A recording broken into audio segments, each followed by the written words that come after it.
Welcome to Live Daf, your online Daf Yomi Shir.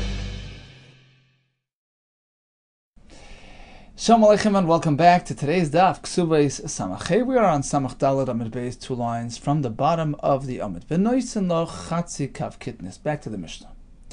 A fellow is making an arrangement by way of a shalish, a third party, an administrator, who will provide for his wife's needs.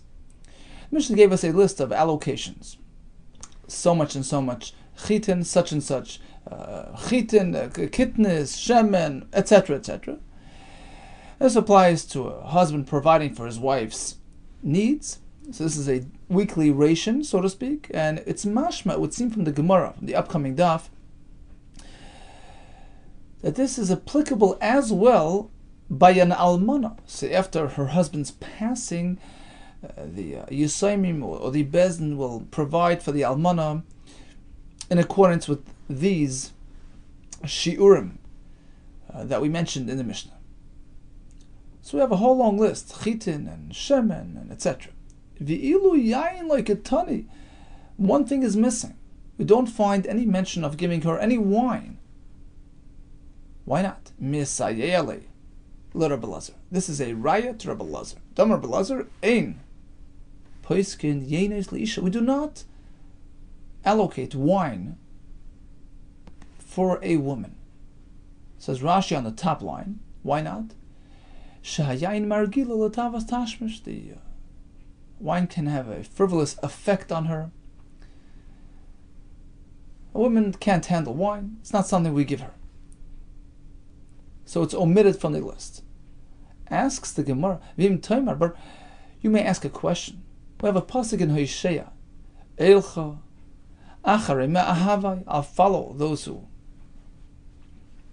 befriend me, Noisnei lachmi, those who provide my bread, Umeimai, my water, Tzamri, my wool clothing, Upishti, my linen, Shamni, my wine, Vishikuyoi, Shamni is my oil, Vishikuyoi, my drinks, my wine.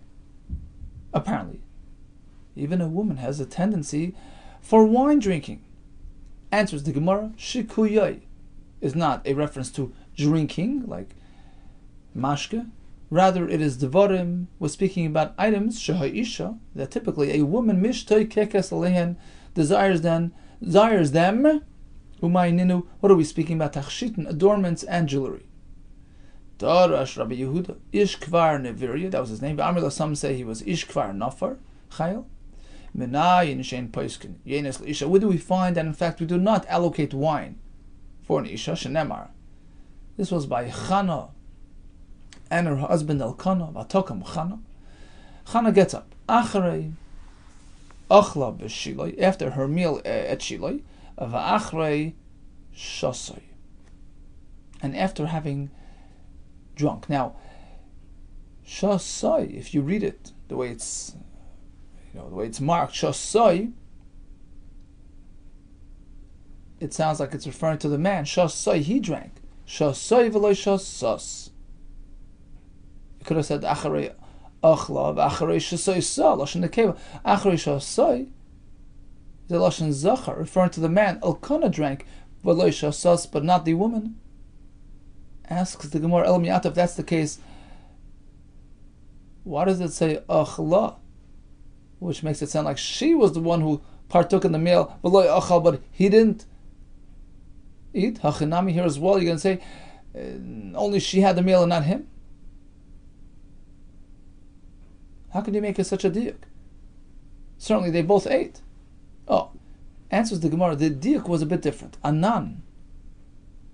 When we made a diuk from the lashon of the pasuk, it was as follows: We were working with the change, the shift in terminology.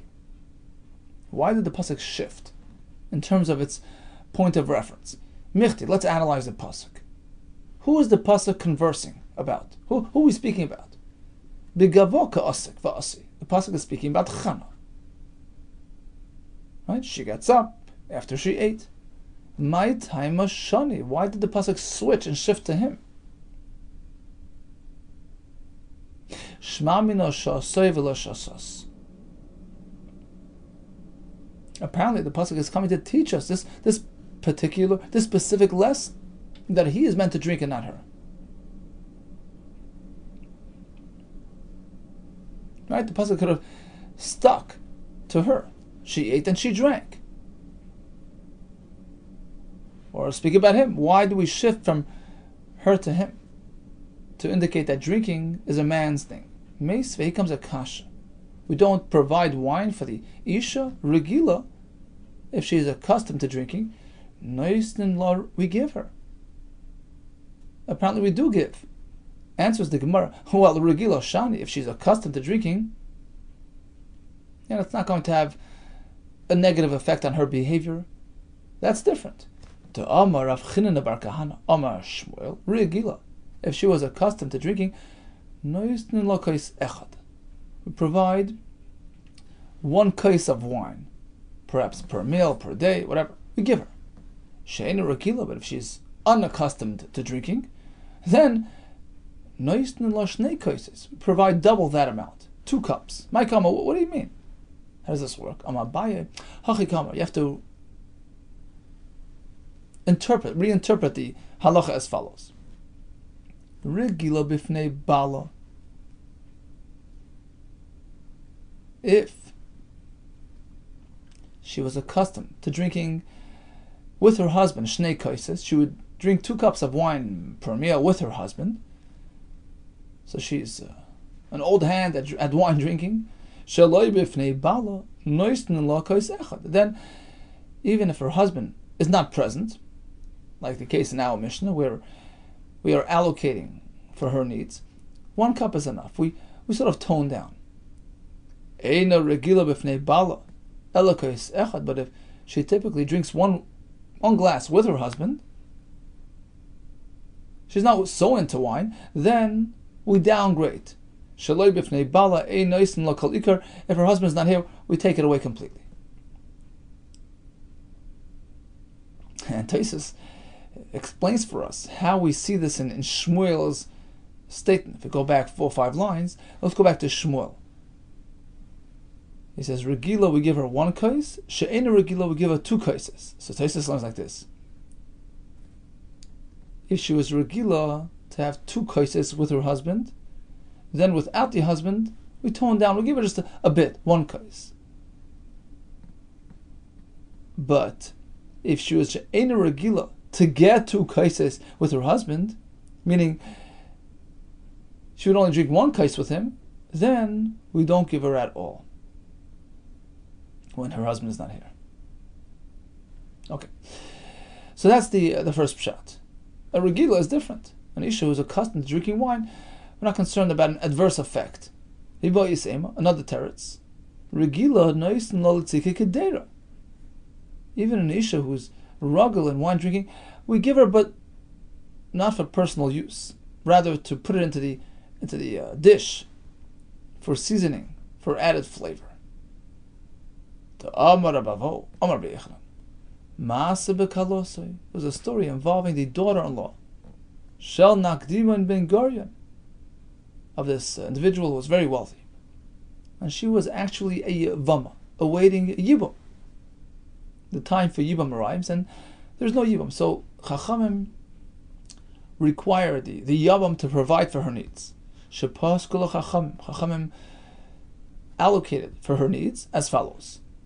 So Sayim Yayin, 2 sa of wine per week, Litzike Kedera, to be used as seasoning and recipe flavoring, Me'erev Shabbos, Erev Shabbos, this amount per week. Amr Lahen, she was so excited about what they gave her, she gave them a bracha. Kach Tifsakul Bnei Seichem, the same type of arrangement you should be zeicha to make for your own kids, your own daughters. Tana, we learned in the Brisa, she wasn't experiencing a conventional situation. She was a Shemer Siyavam Haisa, and therefore they ignored her bracha. They didn't respond with Amen. They didn't want their own kids to go through this type of experience of becoming a Yavam. Continues the Brisa. Tana, we learned in the Brisa. 1 drink of wine is fine for the Isha. And the Mefarshim ask, well, we just finished saying that we don't give wine to an Isha. So they explain, it's B'teicha Su'uda. A mid-meal drink doesn't really intoxicate, it's okay. Shnayim nivul hula. 2 cups of wine that's inappropriate for her. Shloisha tivas b'peh. Once she gets to three glasses, that totally intoxicates her, and she's even asking for interaction with a man. Arba, once you get to 4 glasses, afilu chamor tivas b'shuk. Even a chamor, an animal, will run after her in the shuk, in the street. She's not particular about that interaction as well. In any case, we see that it's not appropriate for the isha to get into this type of situation. This concern is only applicable when her husband is not with her. But if she has a husband nearby, there's no concern. Asks the Gemara, really? What about the story of Chana mentioned earlier? She got no wine, even though she was with her husband. The Bala Imahavoy, her husband Elkanah, was totally with her. So what's the problem? Answer, they were staying over, they were guests. In which case, interaction between husband and wife is inappropriate unless they have their own, private quarters, their own sheet. But typically, an achsanoi refrains from interaction with his wife. How do we know that achsanoi is not meant to be engaged with his wife? They woke up the next morning. They bowed to Hashem in the Mikdash. So they returned back home to Ramah. And Elkanah interacted with his wife. And Hashem remembered her and gave her a child, Shmuel. We learn from this pasuk, this was only permissible once they returned home. Hashta in. Now it was okay, but initially when they were still on the road, it was inappropriate. So even though her husband was with her, but they did not have the potential to interact, and therefore drinking wine on her end is inappropriate. Continues the Gemara. There was a woman by the name of Chuma, and she was actually Dvisu da Abai, Abaye's wife. Abai had passed away. Now she had a whole history. You see, by the time Abai came to marry her, she had already gone through 2 husbands who passed away in her during her lifetime. So Abai was her 3rd husband, and he also passed away. Abai was relying on the shita that it's only a concern if she has a chazaka 3 times over. That establishes a full-fledged track record. We call her a katlonis, if you remember from the Gemara in Yivamis. She causes her husband's death. So it was only twice, so he sort of took the risk and he married her, but in any case, he passed away as well.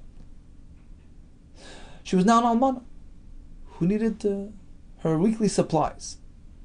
She came to Rava, who happened to be Abaye's colleague, right? Throughout Shas. He says, look, I need some sustenance. I want you to establish a system for my weekly mezoines. Pasakla, okay, so you arranged it for her.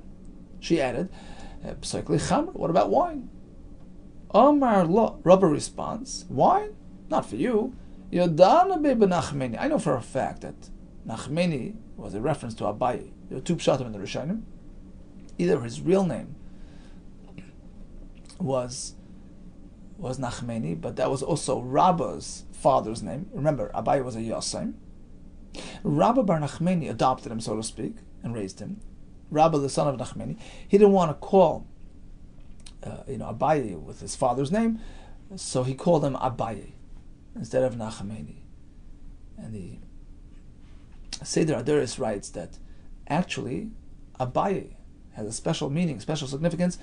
It stands for Aleph Beis Yudud Asher B'cha Yerucham Yasam. A lashon of a pasuk anach, to evoke compassion and rachmanos, to sort of highlight the fact that he's a Yasam. People should treat him as such. That's why he was called Abaye. Fascinating. There's another pshat in the Rishonim that his real name was Abaye. By the way, and there's another twist to that he called him Abaye because instead of Nachmeni, which was his real name, Nachmeni was Rabba's father's name, so he couldn't call him Nachmeni outright, so he called him Abaye, is lashon of Av. You have the same name as my father. Interesting. Another pshat is that his real name was Abaye, but he was called Nachmeni because Rabba bar Nachmeni raised him, so they gave him like a nickname, Nachmeni, like a family name. In any case, Rabba, he was referring to Abaye. He says, look, I know that Abaye Nachmeni, they have a shasi chamer. He wasn't a wine drinker, so you as well are not entitled to wine. Amr lei, so she responded, what do you mean? Chaye demar. I'm making a shvua, an oath. I'm swearing in the life. Chaye demar, your life. What are you talking about? I would serve my husband Abaye lots of wine, b'shefrizi, in these tall, narrow goblets. And as she's saying that, she's uncovering her arm to show him how long the goblets were. Ki hai, just like this, my arm, to make her point. So what happened? Bahadi de kamachavile, as she was, demonstrating, igli dara, her arm became, slightly exposed. Nafal nahoira, suddenly there was a light, a glow. She had a yoifi, and it was glowing in the beidin and in the bezdin. And Rava noticed. Come, Rava. Immediately, Rava gets up to avoid, being instigated by in challenging thoughts. Al basis, he runs home. Tava lebas Rav Chisda. So Rava's wife was Rav Chisda's daughter. So he asked her to be with him. This way, he would sort of circumvent the improper thoughts that he was confronted with. Amrlei bas Rav Chisda, his wife asks him, "This is something strange. Mola day, you're coming home. Man, tell me what's going on in the bezdin. What happened? Anything special? Man havi ha'idna who came? Who's there right now? Bebeidina and your bezdin." Amrlas, he told the whole story. Chayma dvisu da Abaye. Yeah, Chayma, Abaye's Rebbitzin walked into the bezdin. Oh, now it all made sense. Nafka basra. So. Rava's wife goes running after her. Machsalon, she struck her bekufi. The shida kufi is a lock of a sheet of a chest, some sort of hard object. She's striking her and she's chasing her out of the city. Ad amkala mikuli mechayza, until she got her out of the whole city, all the way out of Mechayza, the city of Rava. Amrlan, she's calling out to her, Katlis lich, you've already put to death Tlasa, 3 husbands. V'asas, now you're coming to Miktal to kill a 4th. Get away from here. You're coming here and attracting people. You're dangerous. Out of town. Tvisud Rav Yosef. Braid the Rava. Rav Yosef braid the Rava's wife. She was now in an almana state and she needed to be fed. Asoy l'kamed Rav Nechemya. Braid the Rav Yosef. So she comes to Rav Nechemya. Amrle, she asks him, P'sakli mezoni, could you please arrange for me some mezonis? Pasaklos, he arranged it for her. What about some wine? Pasaklos, she arranged it as well. Amrullah, because he said to her, Yadanabu b'bnei Mechayza, you come from Mechayza. I know that in your town they're big into wine drinking. The Shosu Chamra, they drink wine. Certainly you're accustomed to drinking wine, and you're entitled to it now as well. Tvisu, the wife of the Rav Yosef Breder of Nashvitville, Asoy l'kamed Rav Yosef, she came to Rav Yosef as an almana for mezonis. Amr lei p'sekli mezoni, give me some mezonis. Pasakla, he gave it to her. P'sekli Chamra, what about some wine? Pasakla, he allotted some wine for her as well. P'sekli shiroi, can I please have some elegant clothing to wear? Amrullah, so he asks her, Shiroi lama, what do you need these elegant clothing? Amrullah, she tells him, look, this is what I need right now. I need to look for a shidduch. L'cha for yourself, or l'chavrach for your friends, l'chavri recha, your friends' friends. Basically, you have to make a good impression on the crowd out there to maintain and preserve my dignity, my standing, and hopefully to attract a partner. Fine, back to the Mishnah. So we spoke about the food items that we allot for the Isha, for the Almana. What else? A bed to sleep on, a mat, a mattress. V'nois lamita, he gives her a bed, umapats, and a machzelas. So the machzelas is sort of more of a rigid type of mat, used as a mattress, and the mapats is just like a softer type of mat, which seems to be something that they would place on top of the hard mattress. Asks the Gemara, why would you need a mat at all? Mapats, machzelas, lama lo diyavla, why would you have to give her these items? And Rashi explains, we're assuming that they would the beds would consist of a frame plus a leather, upper used as a mattress, which was actually very comfortable. Why would you have to have these mats as well? Amar Papa Astra was speaking about a town, the Nehigi, where they have this custom, the Molapuria, they fill the gap inside the bed bechavli with ropes. They run a rope back and forth. that's kind of uncomfortable to sleep on. The mevagala makes her like ages her by rubbing against her skin, and something unhealthy, and therefore she needs a mat for comfort. Rabbanon. So we spoke about the mat used as a mattress. What about a proper mattress, a soft mattress? Ein noisen lo karve kesses. We don't provide a pillow and a mattress. According to Rab Nassan, we do that. Noisen lo karve kesses. We give her these two items. What are we speaking about? Either urcha, if this is something which she's accustomed to having at home, then you can't take it away from her. My time of Tanakama. Why would the Tanakama allow him to get away without giving her the karve kesses? We know, we actually learned this a while ago, that an Isha can only rise in terms of standards of living rather than go down. Right? So if in her family they are accustomed to sleeping on a proper mattress, then a husband has to provide that for his wife as well. If it's not the custom in her circles, then we have a question of Rav Nosson. My time of the Rav Nosson, why would Rav Nosson obligate a husband to provide to this extent? Like Tzricha, apparently we're speaking, going to urche the day. In her family, they sleep on hard bamboo mattresses.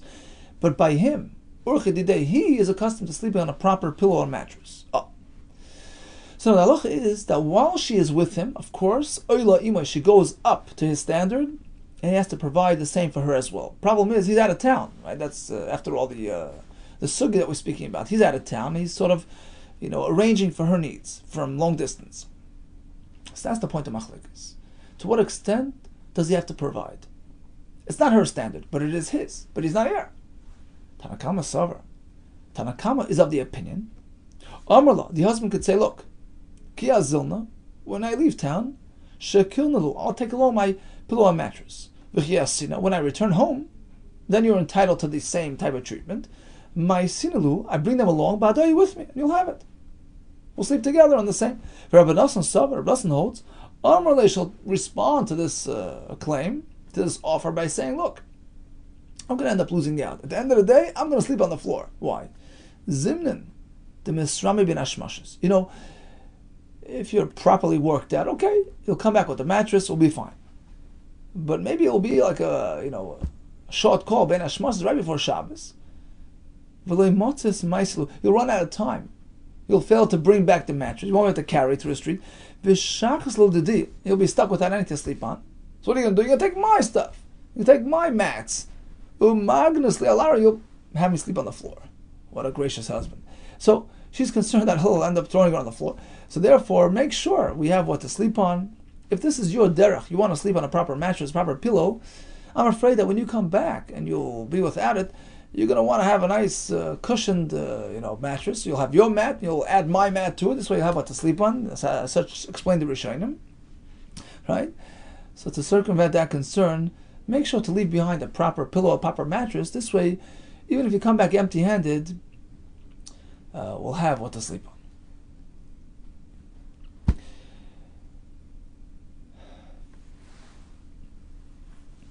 This way you'll take the mattress and the pillow and I'll sleep on the mat. At least I'll have something to sleep on.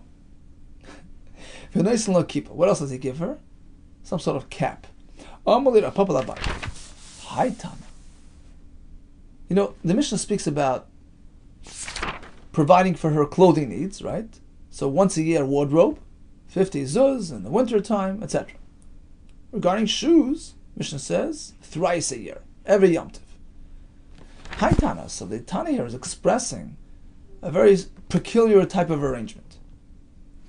Shaliach, he's undressed. This is just a way of reference. Shaliach artilai, he's totally undressed without any clothing. V'Rabbi Masani, but still wearing shoes. Basically, what the Gemara is wondering is like no clothing or just minimal clothing once a year, but shoes galore. 3 pairs of shoes. We need a reasonable balance here. Why so many shoes and so little clothing? Amalei, so he responded. The reason for so many shoes is because Tana b'makim harim koy. Our Tana was living in a mountainous area. The sagiblik losazuki misani. Shoes get worn out. You can't get away without 3 pairs losazuki of misani of shoes. So it's a special circumstance which requires many pairs of shoes per year. And here's a chiddush. The fact is he has to provide her footwear, right? 3 pairs of shoes a year. The Mishnah here is advising us. By the way, the Mishnah here is advising us. It's all a matter of timing. Give it to her in honor of Yom Tov. You know why? That's why the Isha will rejoice. You'll be yaitze your mitzvah v'samachta ata beisecha. You'll be mesamech your Isha in honor of Yom Tov. So you get two for the price of one. You anyway have to buy the shoes. May as well buy it for Yom Tov and be yaitze, fulfill that great mitzvah of being mesamech your family. It's a chiddush lahalacha. Suppose an Isha needs a dress and she buys it in honor of Yom Tov. Well, she needs it anyway, right? No, but if she's getting it for Yom Tov, if you happen to time it with Yom Tov, you're going to be Mekayim the mitzvah Mesamech the Isha B'Regel. Continues the Gemara.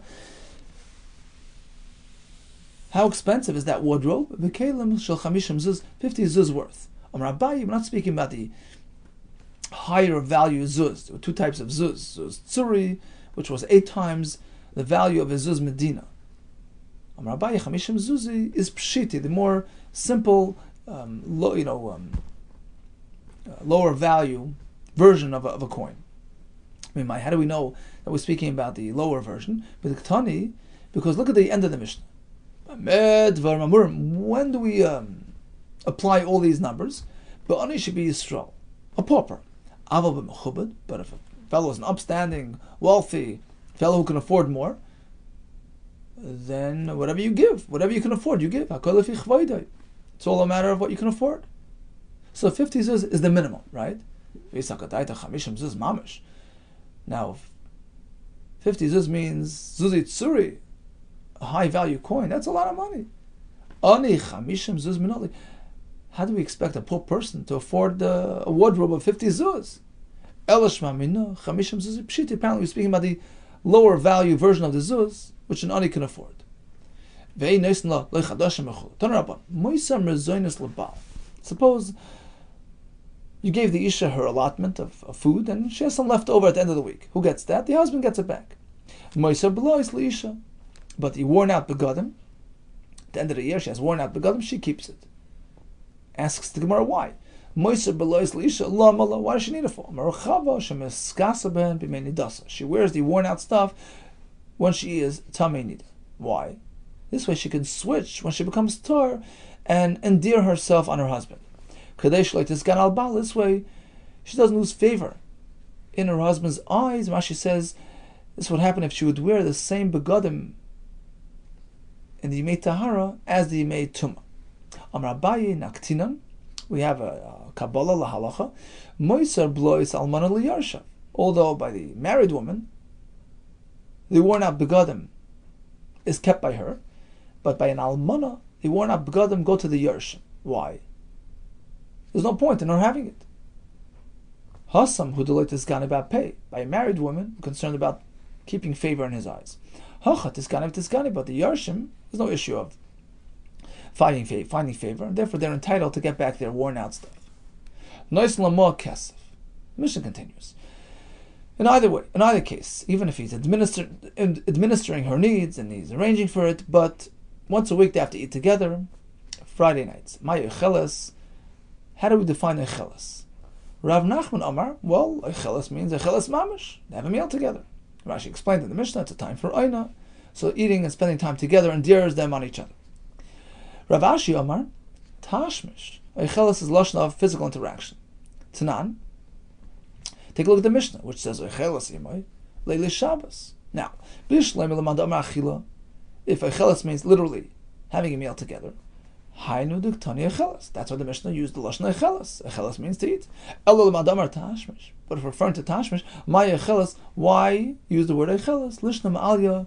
It's a more refined way of expression. Kedechsiv achla umachsa pia va'amr lepalti oven isha interacted and she cleaned herself and she says, "Look, I haven't done anything wrong." So we see that achla is referring to this type of experience. Meisve here comes a kasha. Rabun Shimon Gamliel Eimer echeles. Imai, right? She spends time with him. She eats with him. Beleili Shabbos at night, Vish Shabbos and Shabbos by day. That's the price. Now, if achila means literally having a meal together, that explains the shita. Hainu diktani, v'Shabbos. That explains why it's at night, and by day they're having two sudas together. Makes sense. Elo lamanda amar tashmish, but if achila means tashmish, that explains the nighttime experience. But why is he referring to tashmish by day? Tashmish b'Shabbos, since when do you have tashmish on Shabbos by day? Daytime interaction is inappropriate. V'amar Rav Huna, Yisrael HaKadoshim Hem. Klal Yisrael live a higher type of lifestyle. Ve'em mishamshin mitesem b'yom. They never interact with their wives by day. It's inappropriate. It's lacking its tznius, etc. So why would we refer to such an experience by day? Answers the Gemara. At times it is mutter when there is a need to do so. Ha'amar Rava, didn't Rava tell us? But bayis afel mutter. If it's a dark room, it would be mutter. So in this case, we're speaking that let's say they missed the nighttime experience for some reason. They have to make it up. Shabbos by day. So Icheles can refer to either Achila or to Tashmish. We can work it out either way. Now the Mishnah added, V'moisa manika. The standard allotment of food, etc., refers to the conventional type of situation. But if she's a minika, a nursing mother, so we deduct, we do away with some of her income requirements. She doesn't have to work as hard, and we add some of her to her provisions. Darash Rabbi Ula, Rabba. So Rabbi Ula Rabba taught a pischa de benesia at the entrance of the Nasi's home. He said as follows: although we know for a fact that ein adam zonas bonav ubnoisav kshen ktanim, there is no absolute obligation for a person to feed his kids, even his small children. It's a great mitzvah of tzedakah, and we compel him, etc. But there's no chiyuv other than the fact that it's stuck. Aval zon ktani ktanim. That's only once they got to a certain point. But when they're really small, and they can't really look after themselves, so in that case, there is a chiyuv to feed one's children. Ad kama, until what age is that? Ad ben sheish, until 6 years old. Why 6? K'deravasi. Davarvasi. Katan ben sheish yoytzei be'erev ima. This is halacha in Erevin. So say the father, he liked to walk to the east of the city. So he placed his Erev Techumen over there, makes a Shabbos residence outside the city. That's where he's going to go Shabbos afternoon for his walk. The mother placed her Erev on the other side of the city, to the west of the city. She liked to go there. They have a 6-year-old child. Who's he going to go with? Katan ben sheish, yoytzei be'erev ima, he follows his mother. Because a child that young needs his mother constantly. He's called a tinek hatzorach l'imoy. And we know in Sukkah, he's parted from Sukkah. He stays with his mother inside the home. So up to 6, is still very much attached to his mother. And how does that pertain to Mazonis? So just as the father feeds the mother, right? The Chiv Mazonis to his mother has to feed the child as well. And some Mepharshim explain it. I think Rabbi Feinstein explains this way. He says the mother can't bear seeing the child without food. You know, scavenge for your own food. It's not fair to the mother to bear this type of sight, to see her child who's clinging to her, not having enough food. So a husband has to be fair to the mother, provide for these for her emotional needs, by providing for the child as well. Mimai, how do we know that indeed this halacha is true, that a father must provide for the wife and for the young child? Look at the Mishnah. She's a nursing mother. We allow her less work. Likewise, we add to her mezainis. Why? My time. Why do we add? Apparently, for the child. Apparently, because the child is eating with her. Right? So, meaning he has to provide for the extra, the sustenance, the milk for the child. So we see that a little baby is fed by a father. Asks the well, no, maybe that's not the reason why he's adding for her mezainis.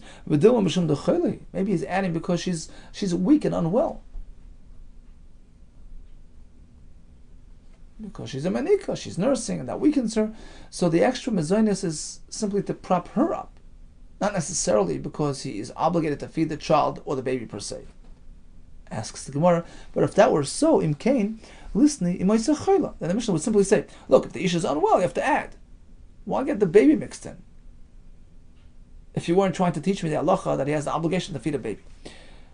Why would the Mishnah discuss a menika?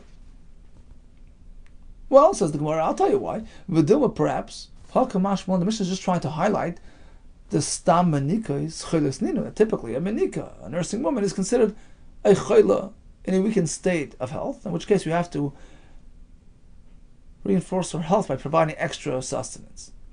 So bottom line is, you don't really have a raya from the Mishnah to your concept that a father has to feed the child. Itmar. The prayer concludes with halacha, Amar Shema Levi, Moisifan la yayin. We actually add wine to her menu.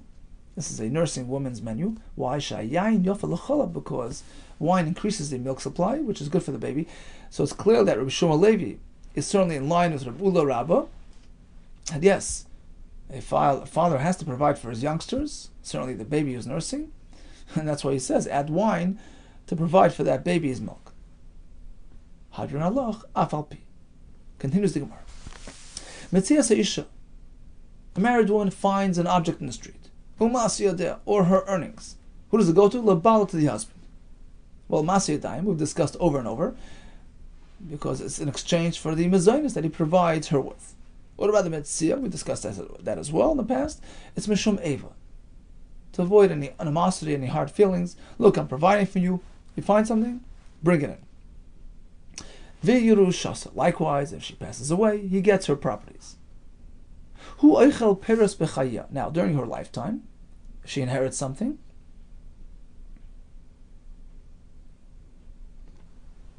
so let's just go back a second. V'yirushasa means if she inherits something. Let's say she inherits something from her father's side. So now, hu eichel peres bechaya. During her lifetime, it's hers. The principal is hers, but he gets the produce. It's called nichsei melug. But after her passing, he will inherit her properties. One more halacha. Suppose somebody strikes her, embarrasses her, damages her. It all goes to her. The boishes is the loss of value, which we call the nezek, that goes to her. Boishes, that's the shame and embarrassment that she incurred, goes to her. It's her business. That's the Tanakama's opinion. Rabbi Yehuda ben Beseira Omer, no. Some of it goes to her, but some of it goes to him.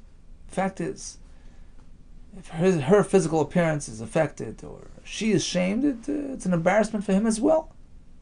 So he's deserving of part of that payment. Bisman Shabbos Seiser, suppose the pagam, the bodily damage, is in a concealed area, or as Tesis adds, the embarrassment was done in private. It wasn't a public event, public experience. So then, she gets 2/3 of the payment, and he gets 1/3. But if it's something which is a public thing, so the damage is visible. The shame was something which was done in public. He gets 2/3 because he's suffering in a way more than she is. Right? The fact is, a married woman is sort of her husband's, property. She identifies with him. She doesn't take the brunt of what happened. It's all it's his thing. She identifies with him, and he's the one who's really suffering from her, disrupted appearance, or the fact that she was shamed. It affects him more than her. So he gets 2/3 of the payment. She gets 1/3. What do we do with this money? Well, Shaloi, the one that's meant for him, saying miyad, that's given right away, and he keeps it. It's his money. Mishalah, the one that's meant to her, Yilokav karka. What do you do with it? You purchase land, voichel peres. So it's like nichsei malog. It's hers, but he gets the peres. Ma'akim mashma. What's the point of the entire Mishnah here? That he gets the metzia, that he gets the masiyadayim. All that we know. Tanina, we have the Mishnah way back on Daf Lav Mem Vav. Hav zaka v'bitoy. What is a father entitled to? regarding his daughter, his young daughter, he's involved in her kiddushin. He keeps the money for the kiddushin. He accepts the star kiddushin. He hands her over for bia. Zaka b'mitzi. Also, she finds something, goes to him. Masiyadeh, she earns it, goes to him. Her first nidar, he gets involved in her nidar. Makabel gita, he's involved in her get. She owns some land. He doesn't get any produce. That's the father, but the husband, Nisses, once she marries, Yasser of Baal gets added privileges. Not only does he get the Netzia and the Masiyadayim, Shu'eichel Peres Bechayah, he gets the Peres as well. So all this has been learned earlier. What's the point of our Mishnah? One thing. The second part of the Mishnah. What happens if she's struck or embarrassed? That's the point of the Mishnah. Plukta. Rabbi Yehuda Kessler to inform us about this machlokes regarding the 1/3 and 2/3, Tanakama's opinion, versus Rabbi Yehuda Kessler. Okay, what did we learn today? We started with the yayin that we avoid giving the isha, unless we have 3 or 4 exceptions, unless she's accustomed, unless first of all she's with her husband, that's number 1, or she's accustomed to drinking wine with her husband, then even when he's not around, we give her something as well. A third option would be for tzike kedera, right, that she could use as an ingredient in her cooking.